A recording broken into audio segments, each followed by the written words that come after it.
Assalamualaikum warahmatullahi taala wabarakatuh. Selamat datang kepada semua pelajar SMK Datuk Mahmud Mat ataupun di MAS, khususnya kepada calon SPM 2020. Selamat datang ke video info bersama cikgu kaunseling anda, double N, Cikgu Nizam dan juga Cikgu Nik, yang akan berkongsi maklumat ataupun informasi berkaitan tajuk-tajuk tertentu. Baik, untuk kali ini, video kali ini, cikgu akan kongsikan berkaitan dengan matrik. Orang sebut budak matrik, student matrik ataupun program matrikulasi KPM, yang mana program matrikulasi KPM ni adalah program persediaan sebelum masuk ke universiti melanjutkan pelajaran di peringkat sarjana muda. Jadi ada beberapa kolej matrikulasi di bawah kendalian KPM. Okey, baiklah. Untuk maklumat seterusnya ataupun maklumat lanjut berkaitan dengan matrik ini ataupun matrikulasi, cikgu kongsikan slide yang disediakan dan cikgu cuba ulas sedikit sebanyak berkaitan maklumat berkaitan permohonan. Baiklah. Sebelum kamu memohon, sebagai satu panduan untuk kamu adalah melihat apakah keistimewaan belajar di program matrikulasi, yang mana untuk tahun ini, maklumat tahun ini adalah program matrikulasi hanya menyediakan permohonan untuk program 1 tahun. Okey, untuk makluman semua, sebelum ini dia ada sediakan program pengajian selama 2 tahun, ya. Tapi bagi tahun ini, laluan ataupun proses belajar di matrik bagi tahun ini adalah hanya 1 tahun sahaja. Kemudian apa istimewanya matrikulasi, yang mana matrikulasi ini adalah yurannya ditanggung sepenuhnya oleh kerajaan dan juga pengiktirafan daripada universiti antarabangsa. Baik, seterusnya adalah lain-lain ciri ataupun keistimewaan program matrikulasi. Yang pertama adalah kemudahan penginapannya adalah secara percuma. Kemudian bantuan sara hidup pelajar, kira-kira RM250 sebulan kepada pelajar yang layak lah, ya. Laluan kerjaya keperkhidmatan awam. Kenapa dinyatakan di sini istimewanya matrik dalam laluan kerjaya perkhidmatan awam? Kenapa? Sebabnya adalah lulusan ataupun pelajar yang mendapat sijil matrikulasi secara dasarnya, mereka boleh terus bekerja menggunakan sijil matrikulasi. Kalau kamu rujuk paparan ini, dinyatakan bahawa pelajar lepasan matrikulasi layak bekerja dan layak mendapat gaji dengan grade grade 29. Ataupun apa cikgu 29 ni apa maksud 29 ni? Maksudnya adalah 29 ni dia adalah setaraf ataupun setara dengan sijil STPM dan juga sijil diploma. Itu adalah keistimewaan sijil matrikulasi. So, jelas. Cikgu harap semua jelas, ya. Okey, ini adalah senarai universiti antarabangsa. Kamu boleh lihat kat sini, ya. Okey, seterusnya, ini adalah bidang pengajian yang ditawarkan di Kolej Matrikulasi, yang mana dia ada bidang sains, dia ada bidang kejuruteraan dan juga bidang perakaunan. Ada 3 bidang, yang mana setiap bidang ni dia ada pecahan-pecahannya yang tersendiri. Baik, seterusnya, ini adalah pecahan bidang dalam sains, ya. Dia ada sains hayat, ada sains fizikal, sains komputer, dan ini adalah mata pelajaran yang diperlukan untuk memohon bidang-bidang yang dinyatakan di sini. So, kalau sains hayat, ini adalah keperluan mata pelajaran yang diperlukan.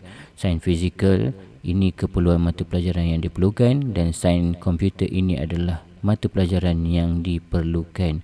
Yang mana secara umumnya cikgu boleh simpulkan bahawa keperluan mata pelajaran matematik, keperluan mata pelajaran kimia adalah secara wajib kepada tiga bidang ataupun 3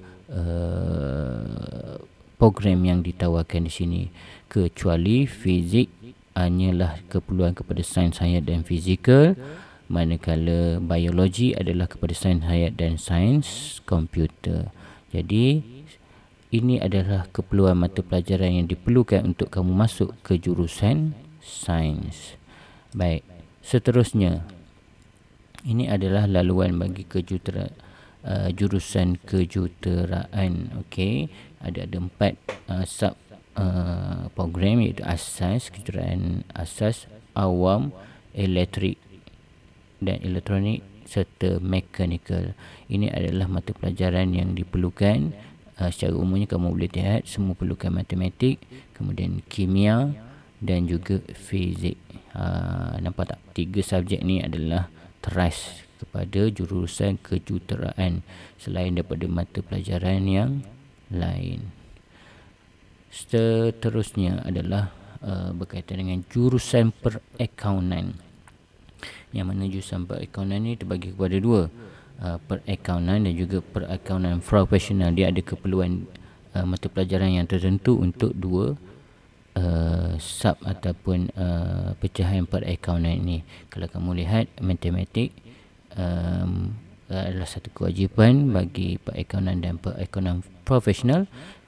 Accounting, ekonomi, pengurusan perniagaan, manakala profesional perlukan financial accounting, management accounting, accountant in business.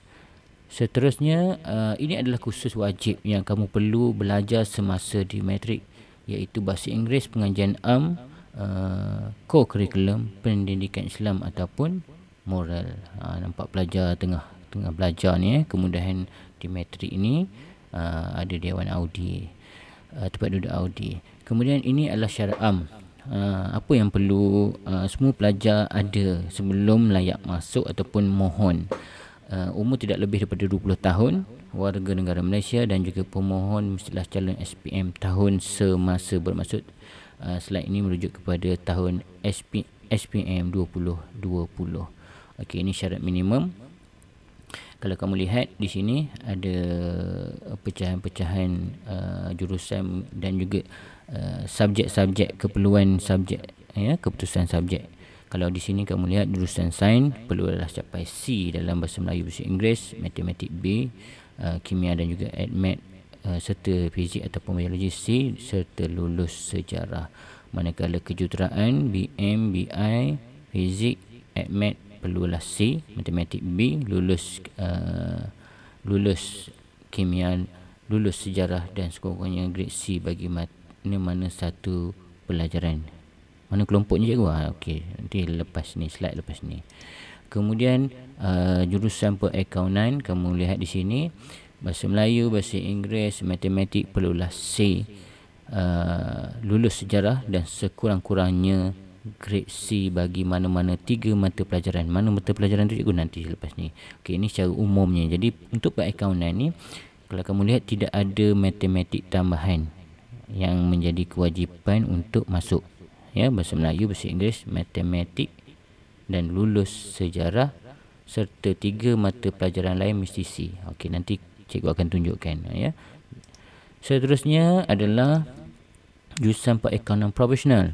Perlu bahasa Inggeris, matematik A, kemudian bahasa Melayu C, admat C, lulus sejarah dan sekurang-kurangnya grade A dalam 3 mata pelajaran serta lulus ujian aptitude dan temuduga. Jadi keperluan untuk masuk jurusan perakaunan profesional ni agak tinggi, ya.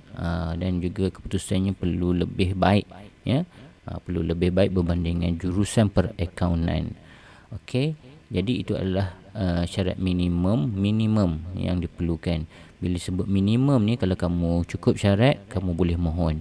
Sama ada kamu dapat ataupun tidak dapat, dia bergantung kepada permintaan ataupun yang dimohon oleh pelajar-pelajar yang lain. Kalau keputusan pelajar lain yang memohon itu lebih baik, kemungkinan rezeki kamu belum untuk dapat ni belum ada lagi. Jadi sama-sama kita cuba, ya, walaupun syarat minimum kamu dah cukup, jangan susah hati, mohon juga, ya. Okey, seterusnya okey, inilah tiga yang dimaksudkan, 3 lagi subjek yang perlu kamu penuhi. Okey, kalau kamu tengok kat sini tadi, dia ada disebutkan ya. Sekurang-kurangnya grade C bagi mana-mana satu pelajaran. Okey, mana yang nanti kita akan tengok.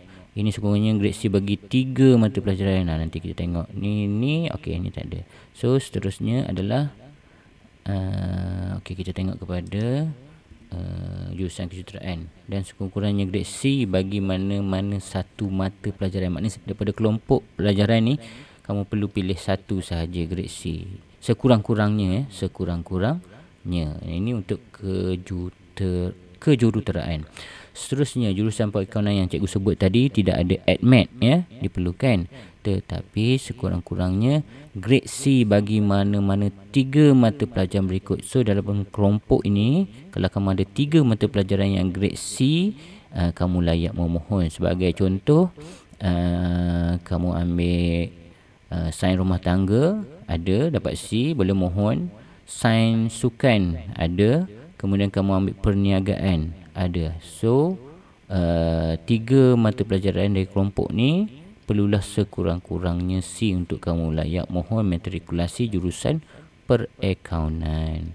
Manakala untuk jurusan perakaunan profesional, sekurang-kurangnya grade A dalam 3 mata pelajaran berikut. So kena pilih 3. Ada tak 3 mata pelajaran yang kamu ambil berada dalam kelompok ni? Kalau ada, tengok pula sama ada kamu dapat A ataupun tidak. Baik, itu antara keperluan khas subjek akademik yang kamu perlu mohon lah ya.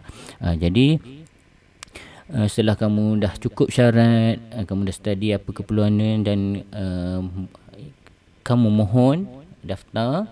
So kalau ditempatkan berjaya di Malaysia, sekarang kita ada 15 buah kolej matrikulasi.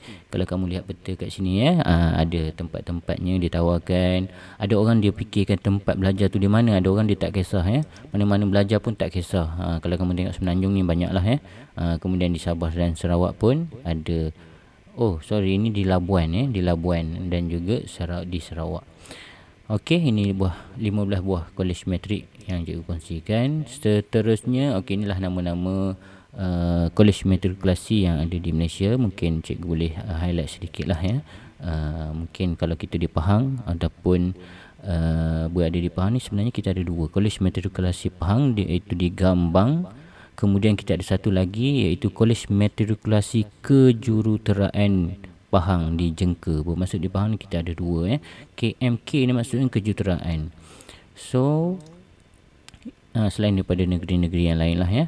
Okey, seterusnya, okey, permohonannya di mana cikgu? Ini dia punya link ya.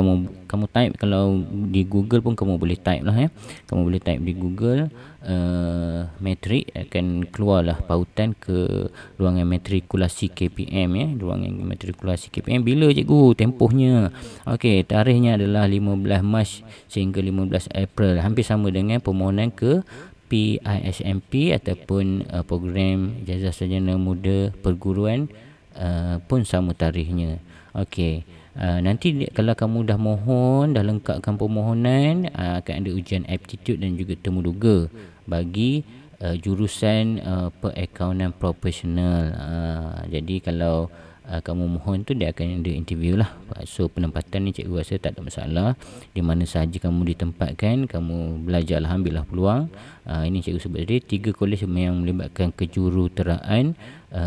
Kolej matrikulasi kejuruteraan Kedah, kolej matrikulasi kejuruteraan Johor, dan juga kolej matrikulasi kejuruteraan Pahang. Okey, manakala di jurusan perakaunan profesional ni di kolej matrikulasi Sabah Sabah kalau tak silap cikgu lah ya. Okey, betul tak? Okey, KMS ni, sorry, kolej matrikulasi Selangor, maafkan cikgu ya. Okey, okey, ini cikgu kongsikan sedikit lah ya. Ini slide yang diberikan oleh pihak Kementerian Pendidikan Malaysia, antara kemudahan-kemudahan yang ada. Sebenarnya secara asasnya kemudahan ni insya-Allah tak ada masalah ya. Kamu jangan bimbang lah, ada surau, ada gerai, ada tempat keluar duit dan pusat pelajar dan sebagainya. Itu asas lah ya. Okey, kamu juga akan ada ialah untuk aktiviti co-curriculum kamu, untuk aktiviti sosial kamu. Jadi kemudahan-kemudahan ni ada disediakan. Jadi jangan susah hatilah ya. Tempat belajar ni insya-Allah. Yang penting kalau ada rezeki kamu belajar di sini, belajarlah. Ya. Okey. Ini kemudahan-kemudahan yang lain lah ya. Aktiviti pelajar, maknanya bukanlah kamu kata belajar di matrik ni dah tak ada aktiviti, tak boleh nak bersosial, tak ya. Sebab itu adalah satu keperluan asas kepada pelajar terutamanya dan juga umumnya kepada manusia itu kena ada aktiviti. So ini adalah kemudahan-kemudahan yang ada lah ya. Masih lagi boleh kamu beriadah, tak ada masalah, nak berkawan bersosial tak ada masalah ya. Okey. Okey, ini adalah antara gambar yang dikongsikan di kalangan pelajar-pelajar kolej matrikulasi dan juga hala tuju pelajar-pelajar ni lah ya. Yang tadi kita sebut ya, diiktiraf oleh usia antarabangsa. Jadi inilah antara perkara-perkara yang dikongsikan oleh bahagian matrikulasi. Jadi di sini cikgu harap ya kepada pelajar yang menonton video ini kenalilah matrikulasi ni bagaimana. Sekurang-kurangnya kalau kamu tak dapat, tak layak pun, sekurang-kurangnya kamu ada idea tentang apa itu matrikulasi yang mungkin kamu boleh kongsikan kepada kawan-kawan kamu, saudara mara kamu, adik-beradik kamu pada masa akan datang. Jadi untuk kali ini, untuk tahun ini, inilah maklumatnya. Jadi kalau ada apa-apa persoalan, ada apa-apa masalah, boleh hubungi kaunselor anda, ada baiknya Cikgu Nizam dan Cikgu Nik di bilik kaunseling. Jadi sekian. Salah silap, cikgu mohon maaf. Assalamualaikum, terima kasih, bye bye.